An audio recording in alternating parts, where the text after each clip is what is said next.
Inside New Orleans Sports with Eric Asher is underwritten by the Union Capital Corporation.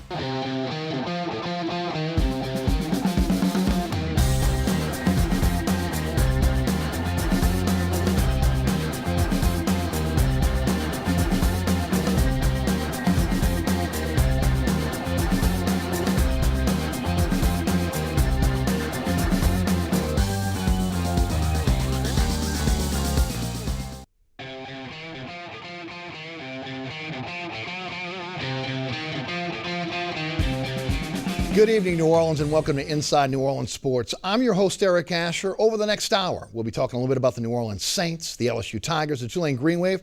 We'll also touch on some prep sports. As usual, we got a fantastic panel. Joining us tonight on the program, Les East of The Advocate, and of course, my colleague over at WGSO Radio, Scott Alexander. Gentlemen, welcome. Thanks so much for being with us tonight. Good to be here, Eric. Fantastic, Eric. Thanks for having me, buddy. First of all, let's tell the folks a little bit about what's going on with The Advocate, what you guys got going. Yeah, it's a pretty exciting time. As people know, we now have the New Orleans Advocate in addition to the Baton Rouge Advocate, and it's available on street sales as well as home delivery throughout the metropolitan area. We have distinctive websites for both editions of the newspaper and a lot of multimedia stuff on the website beyond what's in the printed editions. So it's a really exciting time branching out to cover New Orleans as well as we've always covered Baton Rouge and the rest of the state. So it's really an exciting time to be part of the Advocate. Well, I'm excited to have Scott Alexander with us tonight, the most knowledgeable sports host in New Orleans radio. I can promise you that, guys. You get me in trouble by saying that all the time. No, that's the truth. I mean, they call me the truth, so that is the truth. Scotty, tell them a little bit about your show on WGSO 990 AM. It's all sports. I mean, Eric and Corey, they cover everything under the sun that's New Orleans. But I'm New Orleans sports. I focus locally, but I have the national scene covered too because I was in Atlanta for 19 years. And I like to think that I bring a national view with the local perspective. Can't wait to talk Saints every day. Obviously, LSU, Tulane. I give a lot more Tulane coverage than most people do, that's for sure, I believe. And then the Pelicans, of course. Everybody knows basketball is my bread and butter. I love the game of hoops, so I got that covered as well. So I'm having fun every day. I mean, I got a lot of great callers, a lot of great guests, and it's just a blast. Well, and does a great job, I got to tell you. Both you guys do. Guys, let's get started. Again, the Saints with another big win, 3-0 now, going into a nationally televised game against the Miami Dolphins on Monday night. And, you know, despite the fact that this team is 3-0, there still is one major question mark with this team right now. And let's kind of jump right into it. It's the offensive line. Right now, Jahri Evans obviously hurt, but with the back and the hamstring. What are your thoughts? And we'll go to you, Les, first about the offensive line. You know, we had Mike Detillier on the program last week, and one of the things he talked about, and I really thought he was right on target, is that it's not the scheme that's the problem with this team. It's the talent. They just haven't reloaded on talent. What's your take? Well, I think that's one of the things that's gone sort of under the radar the last few years. When they won the Super Bowl in 2009, they were voted the best offensive line in the NFL, and with good reason. Jahri Evans is the only guy left from that starting unit, and he's hurt right now and was struggling before he got hurt. It may have been because of the injury, but was getting a lot of penalties. So the guys they brought in to replace the guys who have left for various reasons have not been as good. They have not meshed together as a unit as well as they were back in 2009.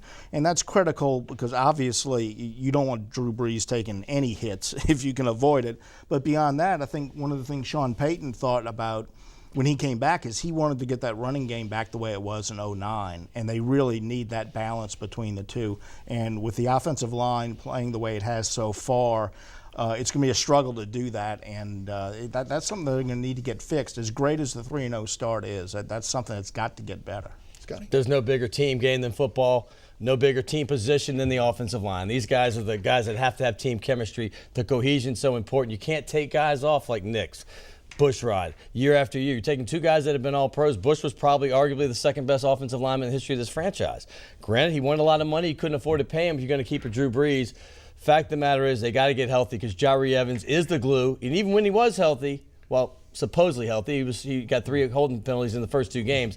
But still, he was probably hurting then, too. You got to have your leader back on that line. I think by midseason, they're going to be fine, Eric. I really do. I know right now it looks bad, but just give this team a little bit of cohesion. You got a new left tackle. Just let them fit together, and it'll be okay. So you think it's a chemistry issue as well as talent right now? I think it's more chemistry than talent. I think talent's a big issue for sure. They have less talent, no question about it. They haven't been playing together. You know, I mean, and your leader was hurt too. So De La Puente and obviously Strief have been around a while. We know that, but like you said, since that starting Super Bowl year, only Jari Evans is still there. Stinchcomb was there back then, and they're losing guys left and right. Tough situation when you lose a guy like Carl Nicks, who now is probably the best guard in the NFL, even though, again, he hasn't played a lot for the Tampa Bay Buccaneers because of injuries. But there's no doubt, I mean, right now, you look at this team, my gosh, hitting on all cylinders when it comes to the defense. Never thought that you really question the offensive line or the offense at this point. Got to give Drew Brees a lot of kudos on what he was able to do on Sunday. Making time with his feet. His ability to be able to scramble and also be able to open up the offense, allowing guys to get open. And then when necessary, taking off and running, which is not his forte. I talked about it on Monday. It was almost a flashback of old Archie Manning, you know, running around back there for his life. And it really was. And it's something, to me, I think they got to get cleaned up. Yeah, they really do. And another guy we should mention is Jonathan Goodwin, who's a big part of that offensive line. He's in San Francisco now. And a much bigger guy than De La Puente is, especially when you talk about the middle of that offense. Yeah, that interior of the line with maybe the two best guards in the NFL and Jonathan Goodwin, that was such a strength. And so that's been a problem for them. But, you know, Drew Brees masks so many things. He's just so smart. He's so quick in his decision making that he got the running game going, as you talked about, by himself. The running backs had nowhere to go, and finally he spotted some spots and took off and kind of softened up that defense, and then they got the running backs involved after that. So, you know, as long as number 9 is still in there, they can overcome a lot of weaknesses. But I think you're right about the continuity thing, that it just takes a long time. You know, sometimes it takes years to get an offensive line to really fit together the way that one in 2009 did. And they're not there yet. Maybe when Evans gets back and they're able to put the same 5 guys out there, the best 5, it'll get better. You know, Scotty, I agree with you that Evans obviously has been hurt. Right. The back, the hamstring. Sure. He was very uncharacteristic of the way he played in the first couple games. And, of course, sitting out the last game, Tim Alito goes in, and he's kind of thrown to the fire. Arizona's playing a Bear defense. They're up on the line. They're daring the Saints to pass, which, again, I don't understand, honestly, why you would dare this team to pass. But, again, he may be forced into action once again, and he didn't practice today. I know, he didn't practice at all, and that worries me a lot. Even that game, the second game when he had his third, Jari Evans I'm speaking of, when he had his third holding call, you could see the deer in the headlights all of a sudden. He had his mouthpiece in his mouth, he had his helmet cocked up, and he's like, what's going on right here? You could see that everything was not right with him. Did you happen to notice, though, on Drew Brees' touchdown when he ran and when he did Sean Payton on the sideline gave him an earful? It wasn't just a little bit of an earful. He was in his grill. And I was a little bit shocked at that because, hey, you scored a touchdown. He must not want that guy taking off and taking too many hits and he let him have it again. I mean, he went away, then he came back to him and got in his face again. So he doesn't want his star quarterback taking off running, you can tell. Well, the problem is he's been hit a lot. He's been sacked 10 times, uncharacteristic of this offense. And honestly, he has been able to manufacture drives but with his feet, which is uncharacteristic of what we've seen out of Drew Brees as his time as a Saint. Yeah, and that was great what he was able to do on Sunday, and it really got them going against Arizona after sort of a slow start. But that's no long-term plan. You don't want let Drew Brees do that once every 8 or 10 years, but you don't want him running to gain yardage, and you certainly don't want him taking the hits in the pocket that he's taken really in the first 2 games. So that was nice for one game, but they need to get a long-term solution. You know, we don't talk about Drew being a runner because he doesn't run for positive yardage much, but he is a scrambler. He gets around the pocket well. There's certain guys like a Manning and Marino, like Peyton, that can have nimble feet. They're not necessarily runners. Right. They don't even get around. But Drew has nimble feet, and he can escape from around getting scrambling, but he doesn't usually run forward because he understands that you can get more with the pass. And I don't like to see him doing that more often than he should, because this is a guy that's your franchise. He's out, forget about it. You're 6-10 at best. Period. No offense to the rest of the team, but he's the franchise. That's where he makes $100 million, and I look forward to seeing him go through the air again as you used to do. He has an incredible feel for the rush, and as you mentioned, is able to make time with his feet to be able to step up. But in order for that to happen, as you mentioned, Les, the interior of that offensive line has to protect him. The offensive line is set up on the outside to be able to have those defensive ends, those pass rushers, kind of wave those guys out. But he has to step up to be effective, and that's been the real problem here. Again, maybe going to count quicker than he should have in terms of getting the ball out. That turns into turnovers. Still a little trust factor right now with that offensive line.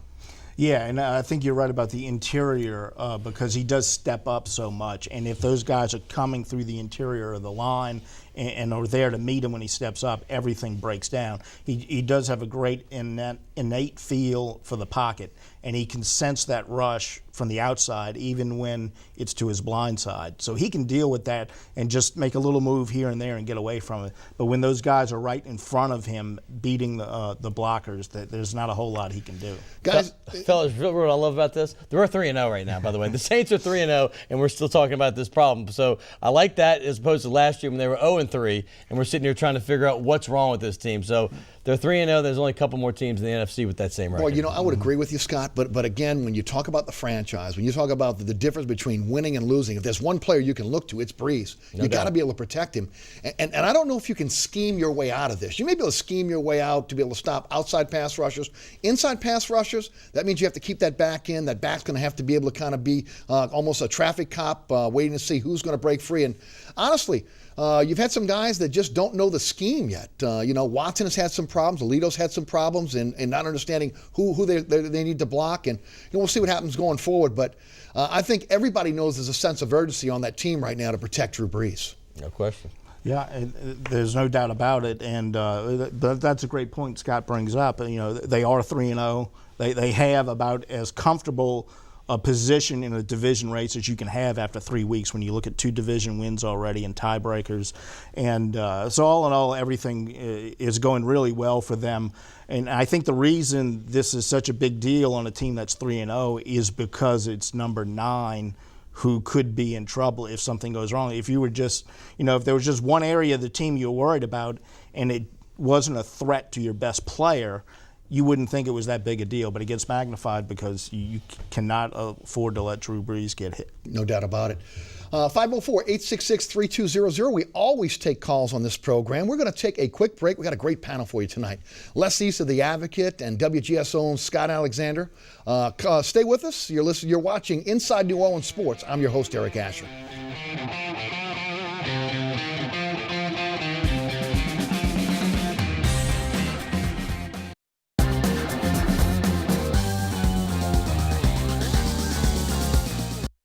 My name's Reggie.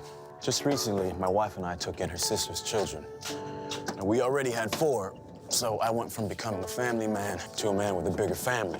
Now, you can't eat love, so I don't know how I'm gonna feed them tonight. How was that, Reg? I think I look more like Denzel. That's cold, man. Play a role in ending hunger. Visit feedingamerica.org/hunger and find your local food bank. Packers. Viking. Packers. Viking. Viking. Red state, blue state, vegan. Carnivore. We come from different places. Uptown. Downtown. Optimist. We come to different conclusions. Half empty. Half full. But when we live united, we create real, lasting change in the building blocks of life. The education, income, and health of our communities, Live our families, united. even the person next to us. Live united. Real change won't happen without you. So give, advocate, volunteer, live united. Sign up at liveunited.org. You're watching WLAE, New Orleans Public Television. Find us on Cox Channel 14, Charter Channel 11 and 711, AT&T Channel 32 and 1032, Dish TV, Direct TV, and over-the-air broadcast on Channel 32. Know what? What? Since I got adopted, I've learned a lot about these humans. I know. I mean, check out these two. It's Flirt City over here. Yeah, I noticed that. It looks like my human is definitely into your human. Oh, look! I think she's getting his number. Nice. Your human's got some sweet moves. Takes after his dog. Oh, look, they're doing that thing where they put their arms around each other. She kicked up a leg. It's like in the movies. That's awesome. Looks like we're going to be hanging out a little bit more. Hi, we're Ola High, and you're watching WLAE TV.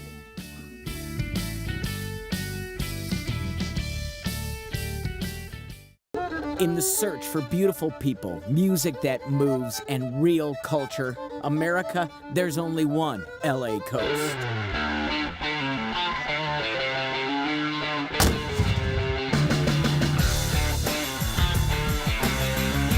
Go Coast, Louisiana delivers the treasures of the Gulf fresh to you. I think we need a bigger boat. Sundays at 8:30 p.m. on LAE.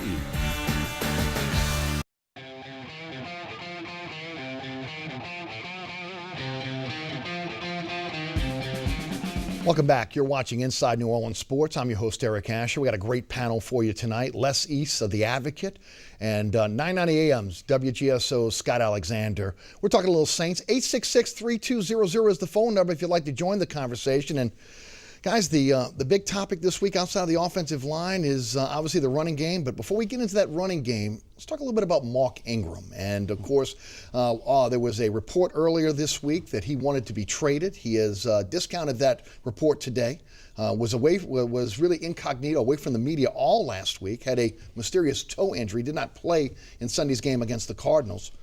Scott, let's start with you. Your thoughts on Mark Ingram, his effectiveness as a runner, and the possibility of him being with the Saints long term. I'm rooting hard for him. Let's just say that. I've been rooting hard. I've been a defender, although I know as I defend him on the radio that I don't really think this is going to work out, at least with the New Orleans Saints. I kind of had fun with him last year, calling him 2.2, a derivative of his number. That's his rushing average. I can't even do that this year. It's 1.8. And in the NFL, 1.8 is not going to cut it. We talk a lot, Eric, about those one-cut backs, those guys like Adrian Peterson. You take that one step and you can cut and go on it. Even with the Saints, Pierre Thomas can do it, and of course Darren Sproles does as well as anybody. Mark Ingram in this offense does not have that cut. He's a bull runner. He goes up the middle, and when the offensive line is having the problems they're having, like we spoke of in the first segment, it doesn't look pretty for Mark Ingram, and I want this to work for him. I feel like I'm hoping every time he comes in the game something happens as opposed to expecting it. Yeah, this is really a hard one to figure because I think almost everybody liked the drafting of Mark Ingram, even if they didn't agree with the trade and the price to get him. I think everybody saw what he did at Alabama. They thought he was going to be a really good NFL player. And it just hasn't worked out. And I think you're right. It's not a good fit with this offense. I feel bad for the guy because he takes so much abuse from fans for a lot of stuff that's not totally his fault. Okay, I'm agreed. Yeah, he could do better, I'm sure. But you know, I see a lot of these plays down on short yardage situations where Jim Brown wouldn't have gotten any more yardage than he got because there's no place to go. And it seems like whenever he goes into the game, it's a situation where everybody knows he's going to get the ball. They're predictable. They are predictable, and the blocking's not there. And I can't help but remember, it wasn't this bad, but I remember there were times when Reggie Bush would keep getting hit in the backfield. And everybody was saying, how can a guy that fast, that athletic, get knocked down for a loss of yardage? Well, it's because there was nowhere to go. There was no blocking. And I see the same thing. And everybody knew Reggie was going to get the ball when he came into the game. And I see a lot of that with Mark Ingram, who's a very different back than Reggie. But I just think that it's a bad situation. Everybody's keying on him when he gets the ball. The blocking is rarely there. And then he just doesn't seem to be the guy who can make something out of nothing like only special backs can. You know, Les and Scott, I think it's a lot about style as well. You know, you mentioned Reggie Bush, and we've talked about that in the past here on this show. You know, Reggie had to learn to be patient and understand where that cutback was going to be. And Mark Ingram has not learned that yet. You know, his vision's not there, his patience not there, understanding and trusting where that cutback lane's going to be. He's not fast enough to get to the edge, and he doesn't seem powerful enough to be able to bull his way through, which a lot of people thought he was going to be that type of back. You know, the question is, you know, is he a guy that can go, that needs 20 to 25 carries to be effective? Or is he a guy that can fit in this offense that is running back by committee? And as of right now, I'm going to say that he doesn't fit this running back, this running back by committee. It's just the style of runner that he is, he needs carries to be effective. I'm almost tired of hearing this thing that if he needs the 20 to 25. I've heard it so much. I'm not so sure now if you bring him to Pittsburgh, San Fran, all these places that say that that's the kind of back he is. I'm not positive it works. I want it to work. I think we're all saying that because we hope it works for him somewhere, although it's not going to be here likely in the future. I think it all got magnified in that Tampa Bay game. You know, he comes in after they take the points off the board, the 3 points, and then they go for it because they get a few inches shorter, 4th and goal right before the half. You remember Jimmy Graham had gotten down to the 1 foot line. They couldn't punch it in. Reminiscent of last year when the Saints held them on 4 downs. Well, they're keyed up. They're figuring it's going to go to him. He goes in on a sweep. Well, he didn't just get stopped, but he got popped by a safety. It's not like he got hit with a linebacker. And a safety, he's supposed to be a bull rush guy. He's 5'9". Keep that in mind. Not necessarily bull rush type size. I mean, he's got some bulk, but still 5'9". But Deshaun Goldson stood him up, backed him up, and then did Hercules. Didn't look good for Reggie Bush. For Mark Ingram. And also, guys, inability to break tackles. It's one of the things that we've seen it out of Pierre Thomas. We've seen it out of Darren Sproles. We've seen it out of Kerry Robinson. But we haven't seen it out of Mark Ingram consistently in this offense. Yeah, and that's surprising because we all saw what he did at Alabama, and I know it's a big leap from college to the NFL, but nonetheless, he looked like a strong, powerful guy who could translate that into the NFL, and that just hasn't happened. And this thing about needing 20 to 25 carries, I think sometimes gets exaggerated because there are certain backs who are so strong and have such stamina that late in games when they're getting the ball, they're just as good as they were when they were fresh at the beginning. But Adrian Peterson got the first handoff of the season. He went 80 yards for a touchdown. I don't think he needed 20 yards to get rolling. Right. Okay, 10 seconds into the season, he was in the end zone. So I think that tends to get overblown. Before we go to the phone lines, guys, will Mark Ingram be with this team by the trading deadline in Week 8? I'm going to say yes for one reason, because I just don't think they want to end up like 2010. He remembers that vividly when you're getting a Julius Jones off the waiver wire to play a playoff game. I think just for depth purposes, I don't think he wants to go in that situation again because running back is a position that gets dinged up frequently. Yeah, I think that's a good point. I think Peyton's reluctant to weaken the depth because of what happened in 2010. I think there's a good chance Ingram will be moved during the offseason. The one thing that could get him out of here by the trading deadline would be a major injury to some team where they overpay for him because they have to get somebody in. But if they're barring dangling, that, and if they're dangling an offensive lineman. That or a third or fourth round. I'll take a fourth rounder right now. I don't think you're getting anything more than a sixth or seventh right now. But if you get a third or fourth from Cleveland, take it and run. Seriously. Great point. 504-866-3200. Let's head to the phone lines. Jimmy is in New Orleans East. Jimmy, welcome. You're on Inside New Orleans Sports. Got a great panel for you tonight. Les East of the Advocate and 990 AM's Scott Alexander. How are you doing, sir? Look, my question is this. Mr. Benson, he's got the money. My question is, bring somebody in. There's somebody sitting somewhere picking their toenails. Come in and protect Drew Brees. That's all we need. We're not worrying about Mark Ingram. Why don't they do that? Just do that. Come on, Scott. You Big E. Tell me why he don't bring somebody in to protect his franchise player. Well, thank you, Jimmy, for the phone call. He wants to know, first of all, are offensive linemen growing on trees where you can really go out and pick one when you need one? Well, someone's obviously picking their toenails somewhere around the country. I don't know, according to Jimmy, but no, I don't know. Offensive linemen, you have to trade for somebody. Then they have to learn the scheme. Listen, we got to roll with what we got right now. I mean, the New Orleans Saints. I don't want to say we because I'm not playing football for the Saints, but the Saints need to stick with what they got. I mean, next year, obviously, if they don't pan out, maybe look for somebody. I don't see him bringing in somebody right away and then having them be effective right away. That's the thing. You can bring them in, but it's going to take a month or so to get them up to speed on the offense. Les, is there a Band-Aid out there? Is an offensive lineman that could come in and help this offensive line right now? No, there's a reason why these people are unemployed right now. they proved to somebody that they weren't good enough to be on an NFL roster. So the only way you could get somebody would be either to make a blockbuster trade, which I don't think would be wise at this point, and that's not the type of thing you do mid-season with a lineman. You might do it with a running back like Mark Ingram or somebody. So I don't see that happening.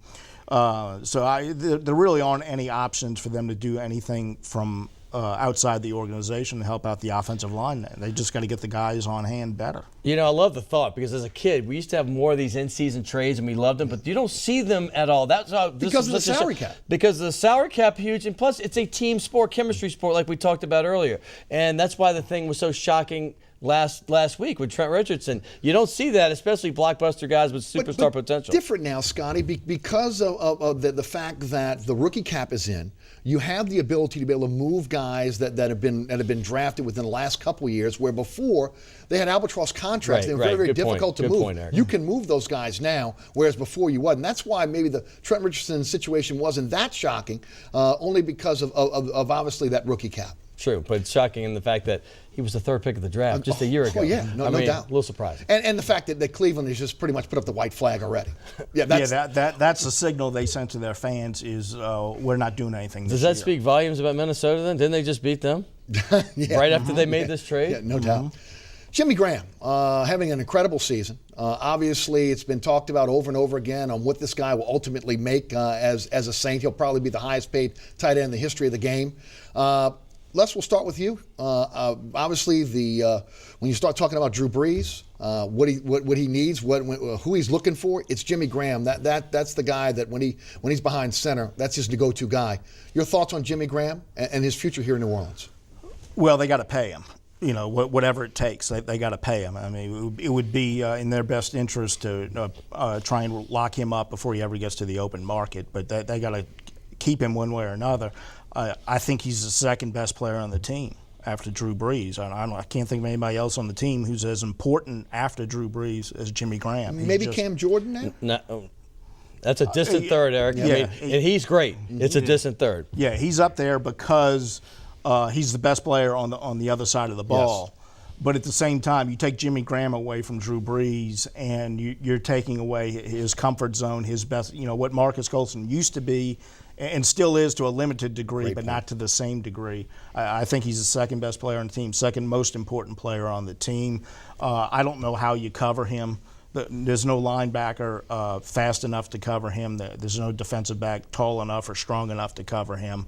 And if you want to double him, you can, but Brees will just throw it up in the air. And I don't think two guys can stop him much better than one. So he's just one of the rising stars in the NFL, and they got to do whatever it takes to keep him long term. I learned a long time ago when I did television, stay away from hyperbole, but I went out with a bang when I left TV, and I said LeBron James when he was in high school, because I'd seen him up close. I'd seen him, he'd come to our show twice in 2 different years, and I love Michael Jordan, but I even said it. I had Bobby Crimmin sitting next to me, the former Georgia Tech legendary coach.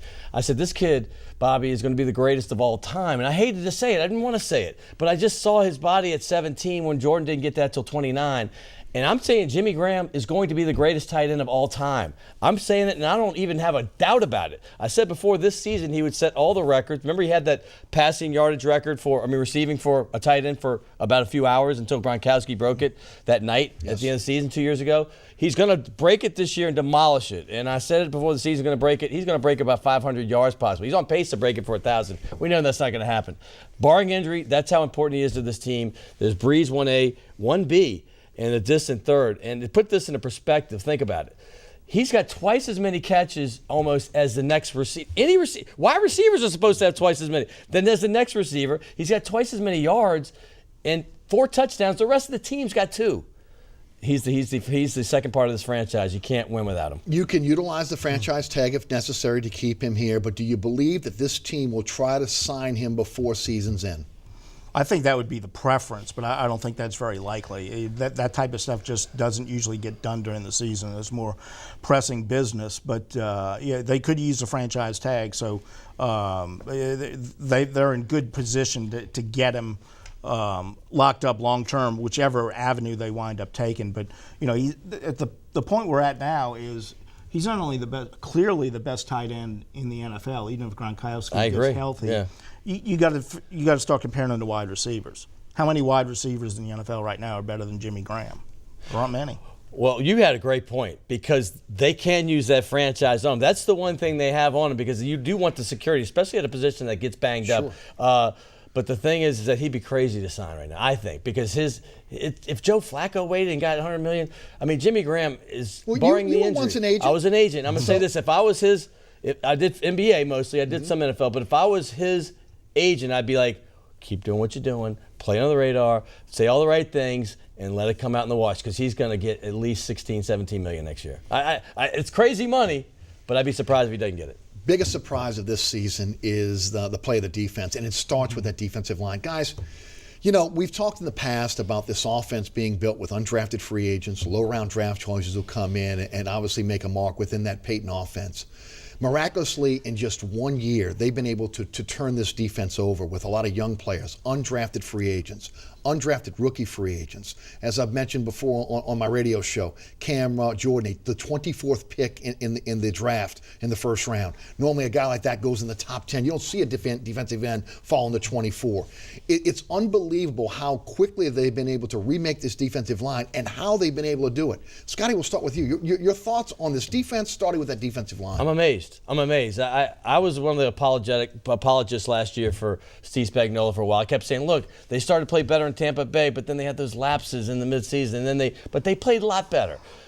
When Rob Ryan was hired, I thought one thing, and I know it sounds like I'm going to say I told you so, but I said they need a fire. I don't know what he's going to be like, X's and O's, but they need the fire this guy brings. They need a soul. They didn't have it last season at all, and it's blown me away what's going on right now because we didn't know who our outside linebackers were. Listen to me, Jonathan Vilma was supposed to play the inside, but we had Will Smith, and then Junior Gillette didn't play at all in the preseason. Yes. Martez Wilson hurt. Right. Victor Butler out. Who's going to play outside now? That's a strength. Junior Gillette, with no preseason play, has become an all-pro type player, especially when they move him from the left to the right and playing behind Cam Jordan. And then that's a 1-2 punch. Carson Palmer said it Sunday. He goes, that could be the best 1-2 punch in the league right now, the way they played on Sunday. So it's a testament to what Ryan's brought. It's a testament for Sean Payton to have the guts to say, you know what, this has only been 1 year. This guy won a Super Bowl with the Giants as a defense coordinator. We're scrapping it. Sorry, Steve, see it. No hard feelings. And you know what, I'm very, very impressed, and I got to say I wasn't expecting this. I don't think anybody was expecting this. A couple of points. You're right about the injuries. That's one of the amazing things is you were hoping they could piece together a defense that could be 15th, 18th in the NFL. And then they start losing key guys to injuries, and they do even better than the most optimistic projections. So one, dealing with the injuries to me is amazing what they've been able to do there. And then you talk about guys they've been able to come up with on the defensive line that aren't high first-round picks. Usually the only defensive lineman you get that aren't high first-round picks is like a nose tackle. Yes. You just get some big guy and just stick him there, take up space. They got playmakers that they were able to get in unconventional ways. Undrafted guys, undrafted rookies. I mean, Tyron Walker. I mean, again, Glenn Foster. Glenn Foster. Yeah. Unbelievable from Illinois. What a dynamic player he is. You know, and one other thing. Junior Gillette. Yeah, and one other thing this tells me is that Rob Ryan was a scapegoat in Dallas. It was the injuries on that defense that held them back, and it was the quarterback's inability to win games with a playoff berth on the line that did him in. You can't get rid of $75 million quarterback, whatever Tony Romo is. So Rex Ryan was the guy who took the fall for the Cowboys' shortcomings. It wasn't because he couldn't coach defense, because he obviously can. Well, Saints fans are glad they did. You know what's interesting to me as I go back and look at the tape of the first three games is the fact that they are more effective with rushing four-down linemen than they are in blitzing. Yeah. And again, everybody thought the exotic defense, blitzing, much like we saw with Greg Williams back in the Super Bowl year. Right. No, they've been able to do it with four-down linemen, which again, obviously gets you more guys into coverage. And you've got guys like Harper and Jenkins who again have been scapegoats for the fan base, can't cover. All of a sudden, these guys look pretty good in coverage because they're not having to cover that long. Perhaps the most shocking part of this defense, getting rush, getting some push with four-down linemen, tells you what Cam Jordan's doing. He is definitely an all-pro player this year. It'd be a travesty if he was left off. But those young guys, that's the shocking part. Akeem Hicks has to move in a little bit, moving around because of the injuries right now, obviously Roderick Bunkley.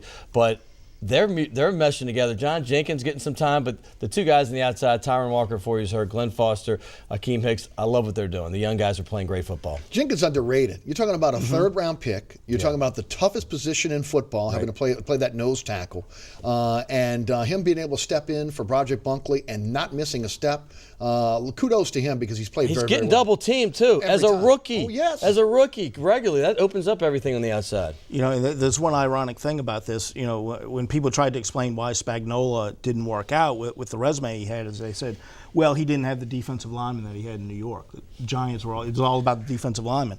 We're talking about the defensive linemen, a lot of whom, not all of them, but a lot of whom were here last year with Spagnuolo are dominating now with Rob Ryan. And I'm not quite sure how to explain that, but it is ironic. Well, Mike Ditka said it before the first game, and I'm so happy we can dog him a little bit, only because, and I respect what he did as a coach, but with the Bears.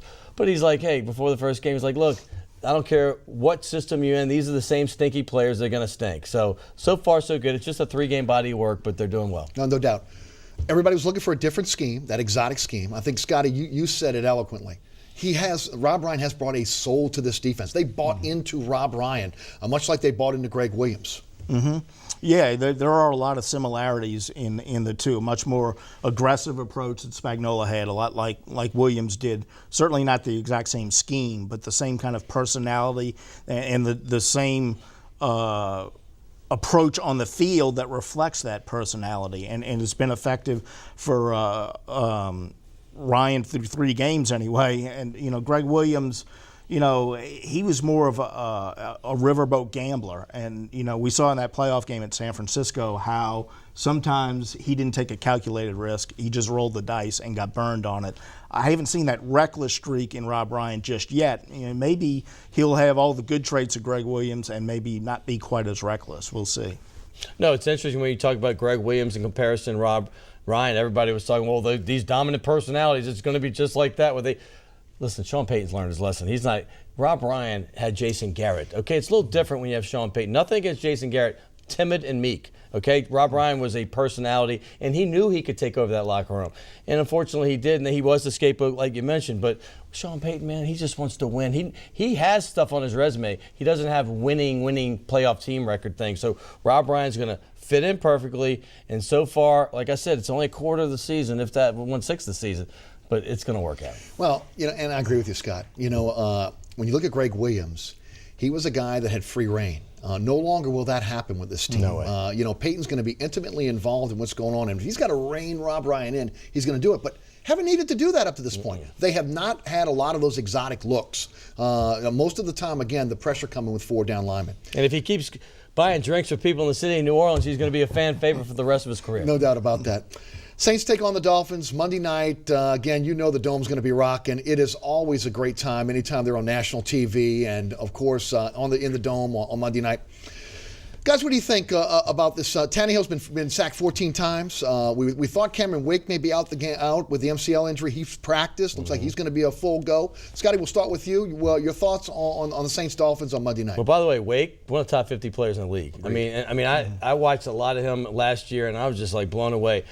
I have to be honest. I bet against them, not with real money, but on the show, all 3 games, the Miami Dolphins I'm speaking of. And they have fooled me 3 times. In the last one, I was in Atlanta, so I caught the tail end of that game. I had been doing some moving. So I came back, and they had that drive to win. Tannehill was so poised. I was like, is this the same guy? It's almost like Zach Mettenberger at LSU, the way he's kind of – and all of a sudden, he looked poised overnight. And he led that team to that victory. And you know what they're doing with no-name players? Mike Wallace, the biggest name guy, is the 3rd receiver on that team. Brandon Gibson, Brian Hartline getting all the balls. Right. Wallace? He's had that one big game, game 2. But it's like their no-name defense in the 70s. Now it's a no-name offense because Lamar Miller, Daniel Thomas, they're getting lots of carries. They're doing it as a team unit. Their defense is strong. Front seven's very strong, although – it's funny, the Miami Herald yesterday, I know you read a lot of papers, they're worried about the run defense. And I'm like, by the way, have you looked? You're playing the Saints this week. I think that's the last thing you need to worry about.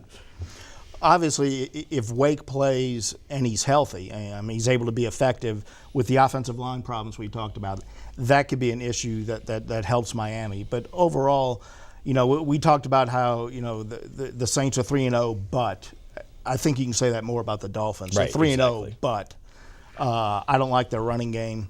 Tannehill's done a nice job. I don't think he's going to be more than a game manager, to use a cliche. I don't think he's going to be a great playmaker, and it's going to be even harder for him because I don't think they have a really good running back to take some of the pressure off of him. So at this point, I just think the Saints are a much better team than the Dolphins, even though they have the same record. Saints win on Monday night?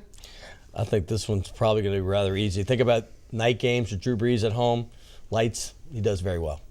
Yeah, I think they're going to win, and I think it's going to be a rollicking Superdome on Monday night because I think they'll win pretty easily. The LSU Tigers head to Georgia to play between the hedges in a big game, the biggest game right now of LSU's early season. And let's talk a little bit about it. And I guess if you start with the Tigers right now, you got to start with Jeremy Hill. Les? Well, he got up to speed pretty fast, didn't he? Oh, didn't he? Huh? He did. He was suspended the entire offseason. Didn't play in the opener. Only had, I think, 6 carries in the second game. So we were talking about how long is it going to take him to get going. I talked to him the week before the Auburn game, and he said he didn't think he was close to being where he could get. And if that's true, then it's really scary because he looked Saturday night as good as he looked at any point last year. 184 yards, I think, career high. He is one of the best running backs in the SEC. He's one of the best running backs in the country. The combination of speed and power and vision, he's just really good right now, and it just makes things so much easier for Mettenberger in that passing game. I think this is going to be great to see him go against the Georgia running game and see which running game gets going better, because you're going to see some elite players out there on Saturday. Even the casual fan, when they watch LSU, they see they've always had a great stable of running backs. You know, last year you had the 4 guys, and then Jeremy Hill shows up, and I'm like, wow. Well, that wow factor came to me again on Saturday night. I mean, I was like, the guy runs literally downhill. I mean, he gets past the linebacker, and I fear for those safeties and cornerbacks that are trying to tackle him. He's got speed. You mentioned one of the best running backs in the SEC. I think only Ty Gurley and T.J. Yeldon can even come close to an argument. Great and point. The kid Alex Collins from Arkansas is pretty good, by the way. But he gives the dimension. Remember, we were worried about the running game for a couple of weeks. I know you guys in Baton Rouge are probably laughing at us here in New Orleans, but we're like, well, Mettenberger looks good. What about this running game? Forget about it. This makes the team whole. All of a sudden, this offense becomes almost impossible to stop if Mettenberger's on his game. Boy, Zach Mettenberger goes back to Georgia. You know, a lot of hoopla with that. You know, again, he has changed as a quarterback overnight under Cam Cameron's tutelage right now. But this is a big one. And again, this will show the maturity of this guy going forward. Your thoughts on Zach Mettenberger, how he's matured, and how big of a game this is, not just for the program, but for him personally? Well, it's a huge game for him and the program. Obviously, this game can turn this season so dramatically one way or the other. If they win this game, they have a chance to be undefeated and be in the top 2 or 3 teams when they go to Tuscaloosa. If they lose this game, then they're playing catch-up the rest of the season, and they know they probably can't lose again if they're going to try and get to Pasadena, which means, you know, they have to win at Tuscaloosa. So it's a huge game for the team. It's also a huge game for Zach. He's done a really good job of trying to downplay it this week, keep the focus on the team. But, you know, he grew up around that program. It was his dream to be the quarterback at Georgia. His mother is the head football coach's administrative assistant. You know, he grew up in the program, and then he did something stupid and got kicked off the team, had to go to a junior college and then go to LSU, and it's all coming together in the biggest game of his career so far in his senior season. And if he plays well and they win, this team and he could really take off. If they lose and he doesn't play well, that may linger with him for a while into this season. So it's a huge game for him. Obviously, the outcome of the game is more important than how he plays individually, but I think there could be long-term ramifications for both him and the team depending on how this turns out. Could not have said that better. And before I get into my opinion of this, I want to ask you, because you're in that locker room day in, day out.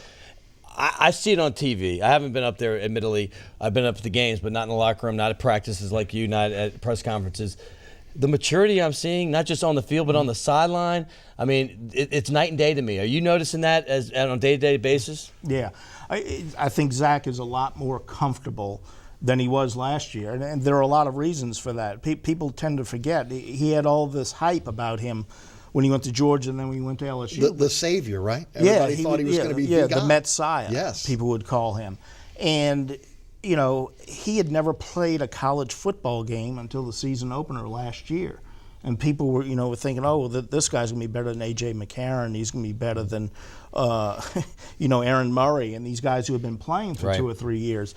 And that was unrealistic. He had a tremendous amount of pressure put on him. He was in an offensive system that just wasn't that effective, didn't work that well. And he went through the growing pains that he had to go through, and he took a lot of blame for that. And I don't think he felt like he was growing as a quarterback within the system, and Cam Cameron came in and all that changed. And not only is the system more conducive to him having success, I think the mentoring that he's getting from Cam Cameron in his role as quarterbacks coach has made a difference. And I just think Zach is so much more comfortable and confident in himself that it just translates to the rest of the team. And he's really a leader in addition to just being a player. I'm glad to hear that, but it's the way he's reading defense, it's the way his footwork. It's amazing how different it is. You know, all of a sudden he's looking like a Roethlisberger Marino in the pocket. Not that he's ever going to be a runner, although he's run for a couple first downs. He's escaping it. He feels the pressure, and that's nothing that we saw it all last season. But having lived in Atlanta for 19 years, you heard this kid's name, like LeBron James. You heard it, and then all of a sudden it was in your face. But in Georgia, you heard it all the time. 8th grade, this kid, he's got a big arm, he's mature. All of a sudden, with the arm, I mean, 9th, 10th grade, Georgia's like, we might, he wants to play for Georgia. He's the big. Well, then he gets there, and all of a sudden, Aaron Murray is outplaying him in that first spring deal, and then in the summer he gets into trouble. And then, last year when, we thought he'd matured and he comes in, he has the porn stash, all that stuff. But let me say one thing. This game is what he's going to be judged on forever in Athens, because most of us like to go home one day. I've been gone. I'm back in New Orleans where I belong. He's going to end up back there, somewhere, Athens, Atlanta, somewhere. And this is the game that all of his friends are going to remind him of, and he's either going to be able to put it in their face or they're going to I'm talking about the rest of his life, because we all remember that one game that we wish you could take it back. Mine was St. Aug, okay? I wish I could get that back. He knows that this game is going to live with him, and he wants nothing more than to win this game. He's playing and saying all the right things, but deep in, he's jacked up. And that's what I wonder about. I mean, again, look, it's human nature. He's going to have nerves. He may press a bit. Will he? And again, I wonder if Les Miles doesn't go to the running game early to kind of settle him down, let him get a feel for the game, instead of maybe coming out and you start using that air game. Because you're right, Scotty. This is the game for him of his LSU career. Alabama means nothing compared to this for Zach Mettenberger. No doubt. 504-866-3200. 504-866-3200. You're always welcome to call in. Got a great panel tonight. Les East of The Advocate, WGSO's own Scott Alexander. Guys, Cam Cameron has done a great job on the offensive side. The Chief has done a great job with his defense for as long as he's been at LSU. Your thoughts on this defense stepping up in class here against Georgia? Yeah, and so much focus is going to be on Zach and how he does. And yet I think in some ways this game may be a bigger test for the LSU defense. No doubt. Because I think we know Zach has matured. And one other point I should make is that he showed a lot of improvement beginning with the Alabama game last year. So he deserves a lot of the credit pre-Cam Cameron for figuring some things out. It wasn't just Cameron coming in waving a magic wand. Zach had shown signs late last year. But we know he's a much better player. He's a good player. Maybe he has a great game. Maybe he doesn't have a great game. But I think we know what Zach is at this point. We're not sure what this defense is just yet. There's a lot of talent there, but there's a lot of youth. There are a lot of missed tackles the last 2 weeks, a lot of mental mistakes. Still trying to figure out a couple of rotations. If Quentin Thomas can't play, they're really lacking depth at defensive tackle, and they can't have Anthony Johnson and Ego Ferguson play 77 out of 85 snaps like they did last week. So they got to find some depth at defensive tackle, and they got to stop having the breakdowns in the secondary, and they have to tackle better. And I think they're capable of doing it, but whether they can just suddenly do it this week after a lot of sloppiness the last 2 weeks, I'm not sure, because Georgia has an awful lot of talent. So I think we'll know more about this defense after this game than we know now. One thing to expound on Mettenberger, we haven't seen him doing the SEC on the road yet. He had really 4 good home games. South Carolina had started when he finally was converting third downs on a regular basis. Alabama and the 2 Mississippi schools hadn't done on the road. That's a big thing. But the defense, listen, Aaron Murray, he was the first quarterback to ever throw 3,000 yards in 3 seasons in the SEC. He's going to do it 4 times, okay? He's going to break all the records. He's going to own the passing record, the touchdown record, the completion record, all of it.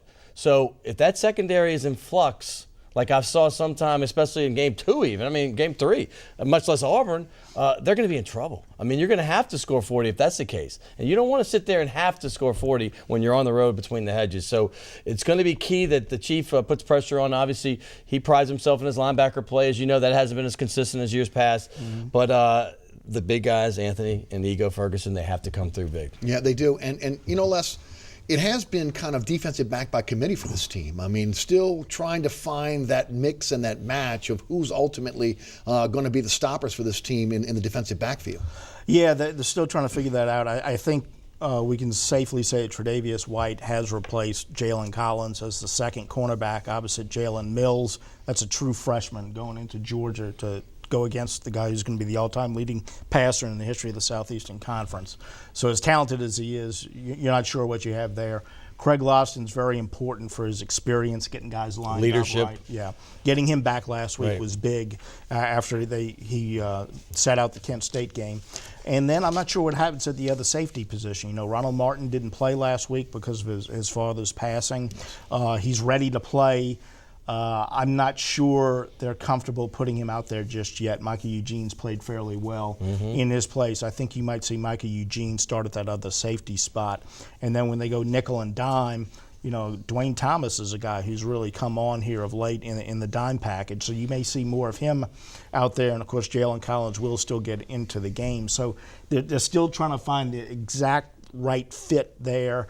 And you don't really want to be doing that when you go into Georgia 5 weeks into the season, but that's where they're at. Scotty, biggest obstacle to an LSU victory, is it going to be Aaron Murray or will it be Todd Gurley?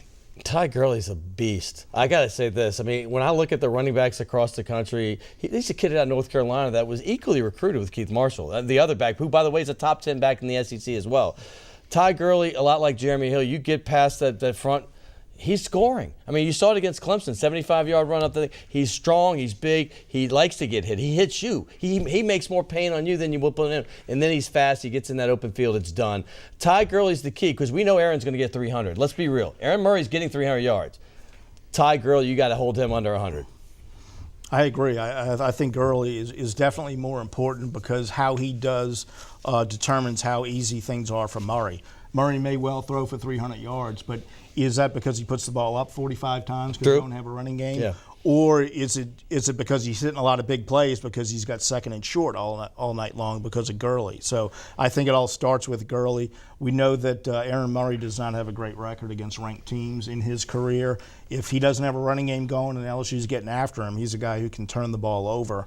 And so I think Gurley determines how easy things are for Murray. And one last thing about LSU and Georgia, we keep talking about how this is a defining moment for Zach for this season and maybe for the rest of his life, which there's a lot of truth to that. But what if LSU and Georgia meet again in the SEC championship game, Right. which is not impossible. That's true. He could be going back to Atlanta to play him again. You said something that's perfect, actually, because this is as big a game for Aaron Murray, too, because he hasn't won the big game. You don't think on this national stage, he's a senior, this is as important to him as it is for Mettenberger to win? Scotty, who wins on Saturday? Well, here's what I say. When I was in Atlanta this past weekend, the conglomerate scores of the 5 shows I listened to was Georgia 42, LSU 39. Now I'm back in Louisiana. I listened to 4 or 5 shows. The conglomerate score was LSU 42, Georgia 39. Whoever has the ball at the end of the game is going to win. I'm picking LSU. Like most games with equally matched teams, turnovers probably decide it. I don't know who's more likely to turn the ball over. I do think LSU right now is a more complete team. I just think the balance on offense is slightly better than Georgia's. And despite the concerns on defense, Georgia's defense isn't real good right now. I think LSU, even with the youth and the sloppiness, I think LSU has a better defense at this point. But another thing to keep an eye on, Colby Delahousse never kicked in an opponent's home stadium. Longest kick he's tried this year is 28 yards. And it's all red there. They're going to have a red out. So it's going to be all red. Colby Delahousse is a young guy. We'll see what happens. You don't know. He may come through. He may hit 4 kicks from over 40 yards. But you just don't know. He's never done it. That's right. The Greenies had a tough week last week against Syracuse, kind of outmanned, honestly, and, of course, the turnovers didn't help. They head up to UL Monroe this week. Scotty, your thoughts on the Greenies and where this program is right now? I like where they are. I know I'm one of the few, but let me say this. They got thumped last week. We know that. But last year, 39-0 Ole Miss. Then they were coming into the ULM game without their quarterback. Nick Montana, I wasn't positive before the season. I saw some wobbly passes in practice. The kid's growing on me big time. He is tough. He's a team leader. He has taken a lot of hits, but they have great skill position players. Ryan Grant is, to me, a top 6 to 7 receiver in the country. And people that haven't seen him yet, well, obviously, if you're in New Orleans, you probably have. Orleans Darkwa, a workhorse. I think they see that 63-10 game last year and they want some revenge. Can they do it? They're a 14-point underdog. I'm here to tell you I think they got a great chance. I agree. I think they're improving. You know, Curtis Johnson took over one of the worst situations in America. I don't think it's hard. It's really hard unless you're there every day to understand how bad a shape that program was in when he took over. And it's going to take years to get them to the point where they're respectable in a decent league, which they're going to be going into. But so far, I think he's got them headed in the right direction. He's signed some good players. They look like it looks like he's grown as a head coach in his second year. I think they're better organized. I think they got a better idea of what they want to do. You're right about Ryan Grant. He's going to play in the NFL. There's no doubt about that. Orleans Darkwa is a very good player. He's been hampered by injuries in his career, but a really good player. So there's some talent there. Montana looks like he's growing every week. He is tough. So they have enough, I think, to go up there and compete. Whether or not they're gonna win or not, I haven't seen any of Monroe to this point. But I was impressed when LSU went up and beat La Tech when Tulane went up and beat La Tech on the road. So I would give them a chance in this game. But I think the bigger picture here is that Curtis Johnson has them pointed in the right direction. I just hope everybody's patient because it's going to take a while. Put it this way, the optimists before the season, they saw this 3-game road trip with Louisiana Tech, Syracuse, and Monroe. The optimists, like myself, were hoping for 2-1. The regular Tulane fan was probably hoping for 1-2. Just give me one win out of those 3, and let's see what we can do the rest of the season. I think they're going to battle. I really do. And look, I mean, you got to remember, he's learning on the job here. He's maturing as a coach. Some people have criticized him in terms of his game management. This guy's first time as a head coach, and I think that the fan base has to be a little patient. We've got about a minute left, guys. What do you think? About CJ? I think he's a great coach. You're asking the wrong guy because I interviewed him every day, once a week last year during the season. I think he's fantastic. I think he's got this team in the right direction. I can't wait for the new stadium next year. He's exactly the type of person Tulane should have hired years ago. A guy who has the credibility to recruit quality athletes out of New Orleans to go to Tulane. If he can't get it done at Tulane, it's not going to get done. No, look, guys, I agree. And the one thing that he's got to do, he's going to get the athletes. He's got the inroads to be able to get the athletes here in Louisiana. And that's so important. But he's going to have to get bigger players. That's why I thought this Syracuse game was a big game for him. They got a lot of alumni that comes out of the Northeast, and of course they got some big boys coming out the Northeast as well. And especially when you're talking about the defense and offensive line, that's where the rubber's going to hit the road for this team, because I think he's always going to have a nice recruiting class when it comes to skill positions. Well, and the other thing he can do, the one way Tulane circumvented the inability to get those big linemen was to run Tommy Bowden and Rich Rodriguez's offense, where you take advantage of those skilled players. You know, the conference they're going into, it's not going to be as easy as it was when Tommy was here. But that's another way that they can approach it. They can spread teams out and try and mask that deficiency if they aren't able to do it in recruiting. Guys, thanks so much for being with us. What a great panel we had tonight. Again, Scott Alexander of WGSO Radio, and of course, Les East of The Advocate.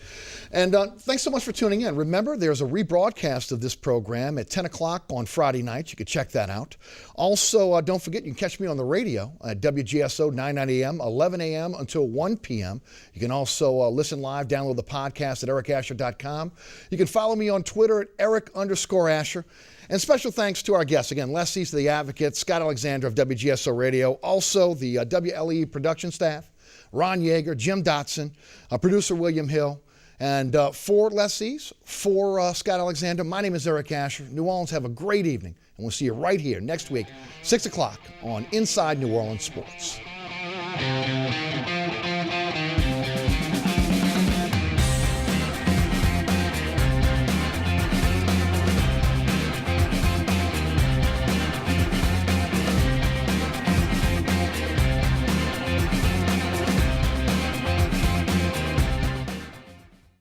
Inside New Orleans Sports with Eric Asher is underwritten by the Union Capital Corporation.